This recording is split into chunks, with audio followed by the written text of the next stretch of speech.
আলাইকুম এভরিওয়ান, আপনারা সবাই কেমন আছেন? আশা করি আল্লাহর অশেষ রহমতে খুব ভালো আছেন।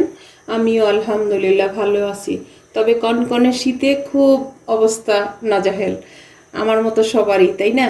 তো যাই হোক, আজকে এই কনকনে শীতের মধ্যে আমি বানাবো একটা পিঠার আইটেম, চমচম পিঠা।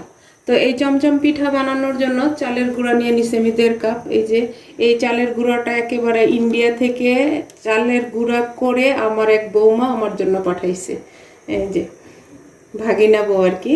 তো এখন প্রথমে আমি চালের কাইটা করে নিব, তারপর আমি নারকেলের পুর বানাবো। তো এর জন্য এই যে এখানে আমি 1 কাপ পানি বসাই দিছি, পানিটা বলকও চলে আসছে। এখন এখানে দিয়ে দিব স্বাদ মতো লবণ। তো আজকের এই চমচম পিঠাটা যদি আপনাদের একটু ভালো লাগে তাহলে আমার চ্যানেলটাকে সাবস্ক্রাইব করবেন, লাইক করবেন, শেয়ার করবেন এবং কমেন্টস করবেন প্লিজ। এখন আমি চালটা দিয়ে দিব, বিসমিল্লাহির রহমানির রহিম। আর চুলার আঁচটা একেবারে লো করে দিব। এখন এটাকে আমি ভালোভাবে একটু সিদ্ধ করে নিব। এই যে আমার চমচম পিঠার কাইটা করা হয়ে গেল। এখন এটাকে নামায়া সাইডে রেখে দেব একটু ঠান্ডা হওয়ার জন্য। আর এইদিকে নারকেলের পুরটা বানাই নিব। এই যে চমচম পিঠা বানানোর জন্য আমি ফ্রাই প্যানটা বসাই দিলাম। আর এখানে একটা নারকেলের হাফ কড়াই নিছি, আর এখানে 200 গ্রাম খেজুরের গুড় আছে। এখন এটা দিয়ে আমি পুরটা বানাই নিব। আর এই পুর বানানো আমরা সবাই জানি, তাই না আমার প্রিয় ভাই বোনেরা? আমি আমার মতো করে আপনাদের সাথে শেয়ার করলাম। তো প্লিজ যদি একটু ভালো লাগে তাহলে আমার রেসিপিটা দেখে বাসায় ট্রাই করবেন আর আমাকে কমেন্টসে জানাবেন। আর যারা ফেসবুক পেজ থেকে দেখতেছেন তারা প্লিজ পেজটাকে লাইক, শেয়ার, কমেন্টস করে দিবেন। নারকেলের পুরটা বানানো হয়ে গেল, এখন আমি এটাকে নামাই নিব। এখন এই চালের ডোটাকে আমি একটু ভালোভাবে মেখে নিব, যেহেতু হালকা ঠান্ডা হয়ে গেছে। মাখানো হয়ে গেল। এখন এই পর্যায়ে দিব আমি হাফ চামচ ঘি। এই চমচম পিঠাতে এই ঘিটা দেওয়ার চেষ্টা করবেন, তাহলে ফ্লেভারটা আরও সুন্দর আসবে। এখন আরও ভালো করে একটু মাখাই নিব। এই ঘি দেওয়ার কারণে এই চালের ডোটা একেবারে সফট হয়ে যে দেখেন। তো এখন আমি পিঠাগুলা বানানো শুরু করব। আমি এই যে এখন প্রথমে এই যে এইভাবে দিয়ে, তারপর এই যে নারকেলের পুরটা দিয়ে দিব। এখন নারকেলের পুর আপনারা যে যতটুকু পছন্দ করেন অতটুকু দিয়ে নেবেন। এই যে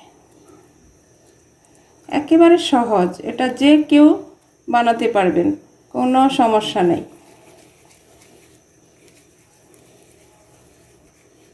এই যে চমচমের শেপটা দিয়ে দিলাম। এই যে দেখেন, মাশাআল্লাহ। এখন বড় ছোট আপনাদের যার যার রুচির উপরে। তো এখানে আমি রেখে দিব। এইভাবে আমি সবগুলি পিঠা বানাই নিব। তারপরে বানানোর পরে আবার আমি এই পিঠাটাকে কিভাবে বাকি প্রসেসটা করি সেটাও আমি আপনাদের সাথে শেয়ার করতেছি।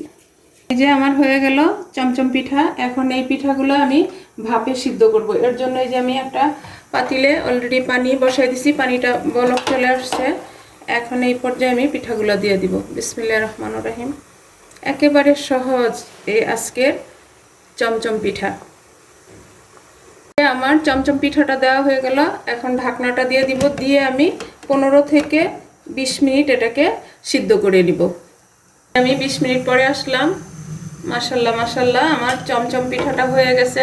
এখন আমি আমার চমচম পিঠাটা একটু দেখব।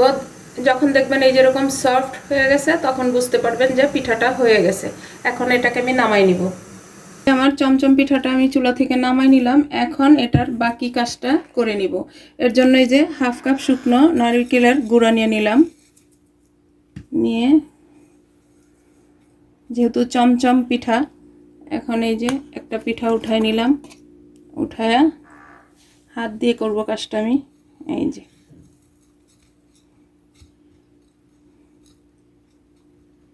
দেখেন, মাশাআল্লাহ। এই যে দেখেন, হয়ে গেল না পুরোপুরি চমচমের মতো? তো এইভাবে আমি সবগুলি পিঠা নারকেলে গড়াই নেই, তারপর আমি সার্ভ করে আপনাদের সাথে শেয়ার করতেছি যে আজকে আমার চাল দিয়ে চমচম পিঠাটা কেমন হয়েছে। দেখেন, মাশাআল্লাহ মাশাআল্লাহ, দেখতে অনেক লোভনীয় হয়েছে, খাইতেও তেমনি টেস্টি হয়েছে। আমার মেয়ে তো বলতেছে আম্মা আমি সারাদিন খেতে পারবো, এত টেস্টি হয়েছে। তো যাই হোক, আজকে আমার এই চমচম পিঠা কার কার পছন্দ হয় অবশ্যই আমাকে জানাবেন প্লিজ। আমার ভাই বোনেরা, আপনারা কোথায় গেলেন আমাকে ছেড়ে, আমার পাশে অবশ্যই থাকবেন। তো আজকে আমি একটা চমচম পিঠা আপনাদেরকে ভেঙে দেখাই যে কতটুকু সফট হয়েছে পিঠাটা। দেখেন, একেবারে সফট। এই যে দেখেন, মাশাল্লাহ মাশাল্লাহ, পিঠাটা দেখেন।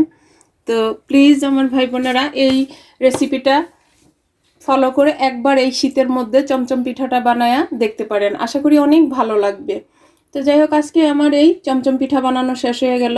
আমি আপনাদের কাছ থেকে বিদায় নিব, আবার নতুন কোনো রেসিপি নিয়ে আসব। আল্লাহ হাফেজ।